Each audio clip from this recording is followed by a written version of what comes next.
पानी की मांग को लेकर स्थानीय लोगों ने किया सड़क जाम। आसनसोल नगर निगम के वार्ड नंबर 104 और 105 के दिसरगर नुनिया बस्ती इलाके के लोगों ने पानी की मांग को लेकर आसनसोल से पुरुलिया जाने वाली सड़क को पोस्ट ऑफिस मोड़ और हुसैनिया मोड़ पर 2 जगहों पर जाम कर दिया। इस भीषण गर्मी में क्षेत्र संख्या 104 व 105 के विभिन्न इलाकों के लोगों को पानी की गंभीर समस्या का सामना करना पड़ रहा है, लेकिन इस गर्मी में उन्हें समुचित रूप से पानी नहीं मिल पा रहा है। वहीं मौके पर पहुंचे नगर निगम के अभियंता पर आक्रोशित जनता हमलावर हो गई। पुलिस ने किसी तरह से इंजीनियर को भीड़ से बचाया। ऐसा इसलिए है क्योंकि पानी की लाइनों को विभिन्न स्थानों से अवैध रूप से जोड़ा जा रहा है, जिसके कारण पानी की आपूर्ति ठीक से नहीं हो पा रही है और कुएं सूख रहे हैं, जिससे कई लोगों को पानी नहीं मिल पा रहा है।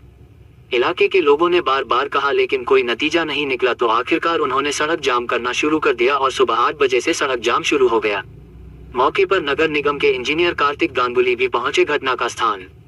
हालांकि अवैध लाइन को लेकर निगम कार्रवाई करेगा और खराब वॉल्व को भी ठीक कराया जाएगा ताकि पानी की आपूर्ति हो सके। तब तक क्षेत्र में टैंकरों से पानी की आपूर्ति की जाएगी, लेकिन आक्रोशित लोग इंजीनियर पर हमलावर हो गए। उस पर ग्लास फेंका गया। पुलिस ने किसी तरह से उसे बचाकर निकाला। জল পাচ্ছে না, দীর্ঘদিন ধরে সমস্যা হচ্ছে। আমাদের সাতগড়িয়া, নুনিয়া বস্তি, 5 নম্বর, 7 নম্বর, বাঁশগড়িয়া এইসব এলাকাগুলো দীর্ঘদিন ধরে জল পাচ্ছে না। একটা ভাল্ব লিক ছিল, সেই ভাল্ব লিকের জন্য ট্যাঙ্কিতে পর্যাপ্ত জল উঠছিল না। আজকে ইঞ্জিনিয়ারের সঙ্গে কথা বলা হয়েছে, আমাদের কন্ট্রাক্টরের সঙ্গে কথা বলা হয়েছে, টিআইসির মধ্যস্থতায় বসে একটা কথা বলা হলো, কালকের লেবার আসবে, ওই লিকের কাজ কালকে সারা হবে। জলের টাইমিংটা 8 ঘন্টা করে আরও বাড়ানোর কথা বলা হয়েছে, 2 ঘন্টা করে।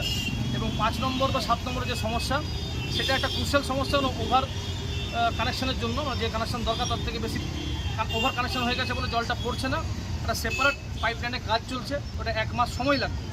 যতদিন না হয় ততদিন পর্যন্ত এরা 2 ট্যাঙ্কার করে জল 5 নম্বর 7 নম্বর বাসগুড়ির জন্য পাঠাবে। কতক্ষণ ছিল আপনাদের? আমাদের মোটামুটি ধরুন 2.5 ঘন্টা থেকে 3.5 ঘন্টা বন্ধ ছিল।